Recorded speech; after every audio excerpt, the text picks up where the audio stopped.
السلام علیکم۔ آج کی ویڈیو بایولوجی سے ریلیٹڈ ہے اور چیپٹر نمبر 2 ہے سالونگ آ بایولوجیکل پرابلم۔ بایولوجی کا جو کنسرن ہے وہ صرف لیونگ آرگنزمس کے ساتھ نہیں ہے، بلکہ اس کا مین مقصد یہ بھی ہے کہ ہم کسی بایولوجیکل پرابلم کو جو کسی معاشرے میں انسانوں کو فیس ہو رہی ہو اس کو ریزالو بھی کرنا ہے۔ تو بایولوجی کی مدد سے ہم جانتے ہیں کہ بہت ساری بیماریوں کا علاج جو ہے اور اس کی وجوہات جو ہے وہ جانی جاتی ہیں اور اس کا علاج ممکن بنایا جاتا ہے۔ سب سے پہلا ٹاپک کیا ہے؟ Biological method.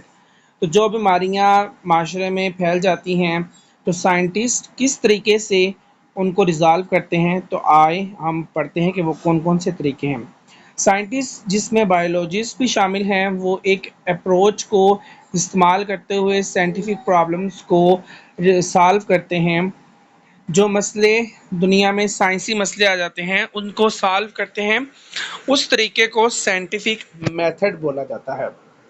تو سائنٹیفک میتھڈ کے کتنے مراحل ہوتے ہیں؟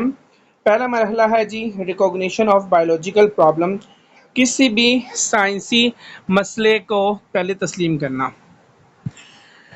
نمبر 2 ہے آبزرویشن اینڈ آئیڈینٹیفیکیشن، پھر اس کا مشاہدہ کرنا اور اس کی شناخت کرنا، بلڈنگ اپ ہائپوتھیسس، پھر اس کے بارے میں ایک مفروضہ بنانا، ڈرائنگ ڈیٹیکشن، اس مفروضے کو یعنی کہ کم کرنا، جو اس میں مین چیزیں ہوں اس تک محیط کرنا۔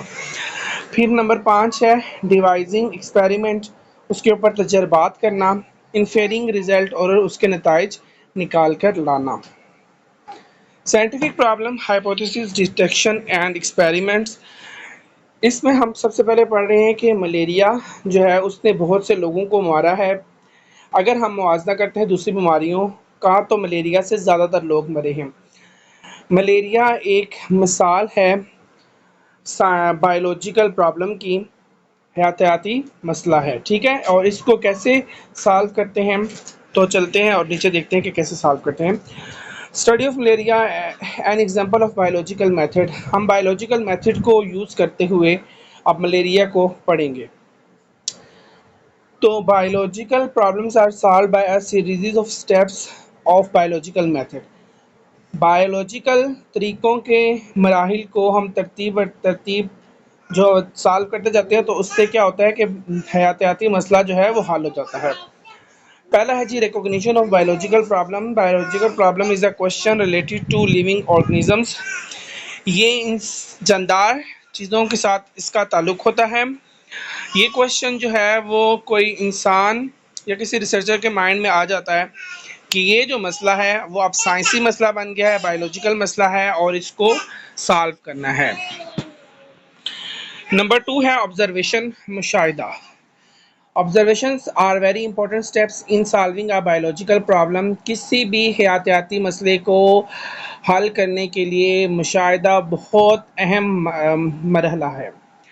مشاہدہ جو ہوتا ہے وہ 5 انسان کی جو سینسز ہے اس سے کیا جاتا ہے، نظر کا، سننے کا، سونگھنے کا، چکھنے کا اور چھونے کے ذریعے۔ جو 5 سینسز ہیں، vision, hearing, smell, taste, touch, ان 5 طریقوں سے ہم آبزرویشن کرتے ہیں۔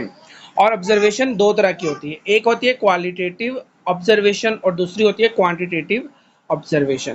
کوالیٹیٹیو آبزرویشن کا مطلب یہ ہے کہ جو آلریڈی چیزیں چل رہی ہیں دنیا میں ان کو بروئے کار لاتے ہوئے جس سے اور نئی اسٹڈی کی جائے اور اس پرابلم کو سالو کیا جائے۔ جیسے کہ کرونا وائرس تھا تو کرونا وائرس جیسے بیماری آئی تو اس کا علاج جو تھا وہ پہلے ویکسین سٹارٹ ہونے سے پہلے انہوں نے اس سے ریلیٹڈ SARS-1 جو آیا تھا چائنا کے اندر 2003 میں، اس کی ٹریٹمنٹ میڈیسنس کو یوز کرتے ہوئے ٹریٹمنٹ کرنا شروع کی تھی اور اسے آبزرو کرنا شروع کیا تھا کہ یہ جو ہے SARS-1 کے ساتھ ملتا جلتا ہے تو میں بھی یہ SARS-2 ہوگا۔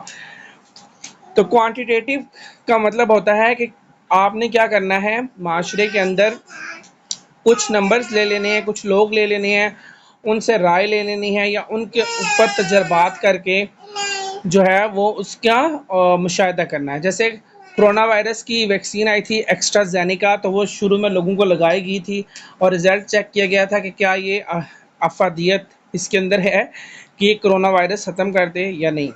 تو quantitative observation being measurable or invariable and can be expressed in terms of numbers. تو ہم اس کو نمبر کی فارم میں شو کرتے ہیں اور یہ ایک طرح کی نہیں ہوتی. تو یہ اس میں ایکوریسی ہونے کے زیادہ چانسز ہوتے ہیں. اگر فار ایگزامپل 10 بندے ہیں، 10 بندوں کا ملیریا کا ٹیسٹ ہوتا ہے، جن میں سے 7 لوگوں کے اندر ایک طرح کے سمٹمس ہیں اور 3 لوگوں کے اندر وہ سمٹمس نہیں ہیں، اس کا مطلب ہے کہ جو 7 لوگوں کے اندر سمٹمس پائے گئے ہیں ایک ہی طرح سے وہ ملیریا کی ہو سکتے ہیں شکار. تو یہ اس سے ہمیں ایکوریسی صحیح مل سکتی ہے. نمبر 3 ہے فارمولیشن آف ہائپوتھیسس. ہائپوتھیسس کو کیسے تشکیل دیتے ہیں؟ Hypothesis is a statement that may prove to be the answer of the biological problem under study. جو ہم مسئلہ پڑھ رہے ہیں اس کا جواب ہمیں ہائپوتھیسس سے ملتا ہے. ٹھیک ہے، ہائپوتھیسس ایک اسٹیٹمنٹ ہوتی ہے، ایک بیان ہوتا ہے جس کے ذریعے ہم اس جو پرابلم ہے پڑھ رہے ہیں اس کا آنسر نکال سکتے ہیں. ہائپوتھیسس ایک ٹینٹیٹیو ایکسپلینیشن ہوتا ہے، یہ ایک عارضی ایکسپلینیشن ہوتی ہے، وضاحت ہوتی ہے کسی چیز کی جو کہ صحیح بھی ہو سکتی ہے اور کبھی کبھی یہ غلط بھی ہو سکتی ہے. ضروری نہیں کہ ہائپوتھیسس جو ہو وہ صحیح ہو. تو اس کے کچھ کریکٹرسٹکس ہیں جو کہ یہ ہیں. It should be a general statement. تو یہ آپ نے اس کو نیرو ڈاؤن نہیں کرنا، اس کو جنرل رکھنا ہے تاکہ اس میں زیادہ چانسز ہو کہ یہ ٹرو کی طرف جائے. It should be tentative idea. یہ ایک عارضی خیال ہونا چاہیے اور یہ جو ہمارے پاس مشاہدہ ہوگا دستیاب ہوگا اس کے ساتھ یہ ایگری کرنا چاہیے. اور اس کو ٹیسٹ کرنے کے اندر اس کے اندر ٹیسٹیبل ہونا چاہیے اور فیسیبل ہونا چاہیے. ٹھیک ہے، کہ یہ کسی بھی کنڈیشن میں ایڈجسٹ ہو سکے. اب آتا ہے ڈیڈکشن. ڈیڈکشن کم ہی کرنا ہوتا ہے. Deductions are the logical consequences of the hypothesis. تو جو ہائپوتھیسس ہم بناتے ہیں پھر اس میں سے ہم لاجیکل جو نتائج نکلتے ہیں اس کو ہم کم کرتے جاتے ہیں. ٹھیک ہے، تاکہ جو ہے ڈیٹیکشن کرنے سے ہائپوتھیسس ٹرو ہو جائے. تو ڈیڈکشن کے اندر 2 چیزیں سالو ہوتی ہیں، if اور then. اگر اور یہ، یعنی اگر یہ ہوگا تو یہ ہوگا. ٹھیک ہے، یہ لاجک ہونی چاہیے. اور نیکسٹ ہے experimentation. It is the most important step of biological method. یہ سب سے اہم مرحلہ ہے. Experiments are perform to prove if hypothesis is true or not. Experiment تجربات تب کیے جاتے ہیں یہ دیکھنے کے لیے کہ جو ہائپوتھیسس جو مفروضہ ہم نے بنایا ہے کیا وہ درست ہے یا نہیں ہے. تو the deduction drawn from the hypothesis are subject to rigorous testing. تو جو ڈیڈکشن ہم نے ہائپوتھیسس سے بنائی تھی اس کو ہم کیا کرتے ہیں بھی بعد میں ٹیسٹ کرتے ہیں.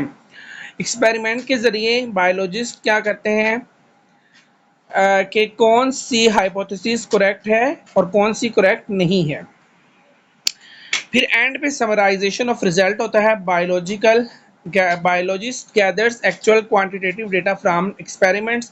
یہ تجربات سے ایکچوئل ڈیٹا کو نکال لیتے ہیں اور اس کو ہم ڈیٹا کو جب ارینج کیا جاتا ہے تو ہمیں ریزلٹ مل جاتے ہیں. ٹھیک ہے، اب ہے جی ملیریا کی کیا وجوہات ہیں. ٹھیک ہے، یہ ہم اب دیکھیں گے پورے جو ہم نے اوپر پوائنٹس پڑھے تھے اب ملیریا کو لے کے ہم ان پوائنٹس کے اوپر امپلیمنٹ کریں گے اور دیکھتے ہیں کہ ہمیں کیا نتائج ملتے ہیں.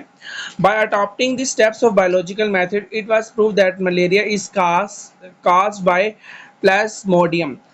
اگر ہم بایولوجیکل میتھڈس کو اڈاپٹ کرتے ہیں جو اوپر ہم نے پڑھے ہیں تو یہ مفروضہ جو ہے پروف ہوا کہ ملیریا جو ہے وہ پلازموڈیم کی وجہ سے ہوا.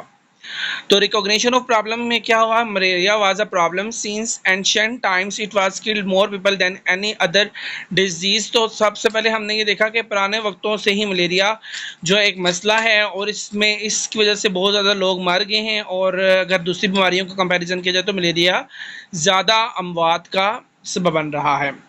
آبزرویشن کیا ہوا 19ویں صدی میں many different causes of malaria was being suggested. تو بہت ساری وجوہات بتائی گئی تھی 19ویں صدی میں کہ ملیریا کی یہ وجوہات ہیں، لیکن 4 میجر آبزرویشنز ملیریا کے بارے میں یہ تھی کہ ملیریا جو ہے وہ ملیریا اور دلدلی ایریا جو ہے اس کا کوئی نہ کوئی تعلق ہے. قوانین جو ہے وہ ایک درخت کا وہ تھا سکن تھی اس کا نام تھا قوانین. وہ ملیریا کی بیماری کا علاج کرنے کے لیے زیادہ مؤثر ہے. اچھا، اگر گندا پانی، دلدل کا گندا پانی جو ہے وہ اگر پئیں گے آپ، جبڑ کا پانی، تو اس سے ملیریا نہیں ہوگا، اور پلازموڈیم جو ہے وہ ملیریا کے پیشنٹ میں کے خون میں دیکھا گیا ہے۔